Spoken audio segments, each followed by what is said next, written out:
So what did Fico and Zelensky talk about, and what did they agree on in Zakarpattia? We will find out in just a few minutes. TSN correspondent Varichka Kushik is ready to tell us all about it. We are waiting for her live report from Uzhhorod. Meanwhile, the mood among those wishing to join the coalition remains gloomy. At least its final part, when participants called Donald Trump about this, is reported by the German publication Bild. Allegedly, the US president placed responsibility on Europe to increase pressure on Russia. What was the conversation with Trump like? What security guarantee plans for Ukraine were actually agreed upon? Radio Svoboda correspondent Zoriana Stepanenko on the behind-the-scenes details of the Paris summit. The summit in Paris showed that the number of countries ready to defend Ukraine from future Russian attacks is growing. The French president speaks of 26 countries, but according to Radio Svoboda's sources in EU diplomatic circles, only about a third of them are actually ready to send their troops to Ukraine. The West learned about the preliminary plans. First, to freeze the front line, and this is the foundation. Without it, no movement or deployment of ground troops to Ukraine is possible. Next, according to NBC News, they may create a vast demilitarized zone that would separate the positions of Ukraine and Russia. Control over this so-called buffer zone, according to the Washington Post, would be exercised via satellite by peacekeepers, the UN, or other observers, possibly from countries that Russia considers more friendly. The next step is a significant strengthening of the Ukrainian army, which is seen as the main guarantee of Ukraine's security. We need to turn Ukraine into a steel porcupine, unpalatable to current and future aggressors. This means having permanent armed forces that are strong, well-equipped and modern. Our defense industry is accelerating cooperation to achieve this goal. Europe will continue to train Ukrainian soldiers. The foreign military mission will be led by France and Britain, and their bases will be located far from the front line. There are various estimates about how many European troops might be sent to Ukraine. Western media are talking about 10,000. We've heard that this number could be 3 times higher. Today, Volodymyr Zelensky chose not to focus on the numbers. We understand which countries are ready to implement this. And also regarding the issue you mentioned, that there is information about the deployment of 10,000. Again, I won't talk about the numbers, but what's important is that we're discussing all of this. Yes, it will definitely not be in single digits, but in thousands. And that's a fact, but it's still a bit too early to talk about it. Among the resolved issues are how to act if Russia attacks again, as well as what the role of the United States will be. Citing European officials on the ground, reports say there was a willingness expressed to provide command and control capabilities as well as to help protect Ukraine's airspace. Macron is expecting more clarity in the coming days, and according to the New York Times, the coalition of the willing also used the conversation with President Trump to try to persuade him to impose additional sanctions against Russia. But these attempts appear to have failed. President Shaki turned towards Europe. He reproached it for buying Russian oil and for its weak pressure on China. They agreed that Trump's advisors would discuss joint efforts for further restrictions with the head of the European Commission. Ursula von der Leyen has already discussed these issues with US Vice President J.D. Vance. But more importantly, there is a sense in Europe. It is not worth expecting a decision from the US president on secondary sanctions against Russia right now. From Brussels, Zoriana Stepanenko, Marek Hajduk, Radio Svoboda, especially for TSN 1+1. Marathon United News. And now we return to Zakarpattia.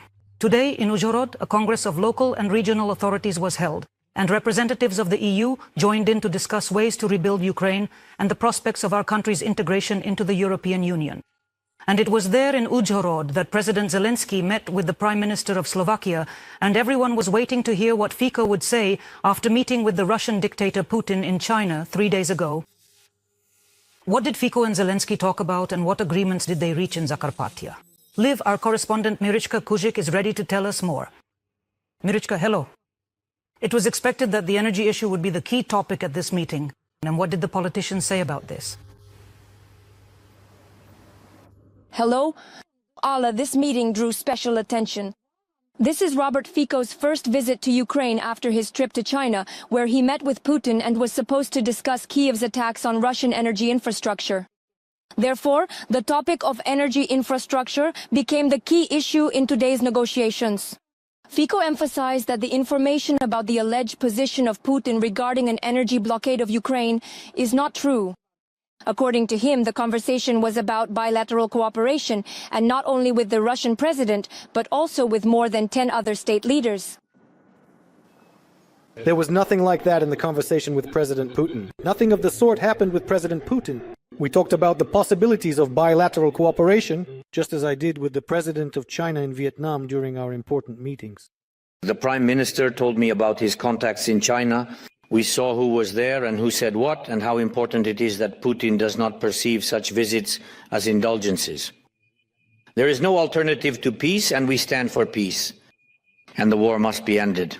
And it is Russia itself that must do this, as the only entity that started this war.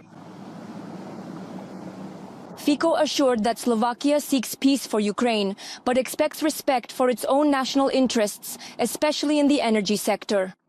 At the same time, Volodymyr Zelenskyy said that he told Fico about his conversation with Trump, in which the US president condemned European countries for purchasing Russian energy resources, and also assured that Ukraine is ready to supply oil and gas to Slovakia, but only on the condition that it is not Russian oil and gas.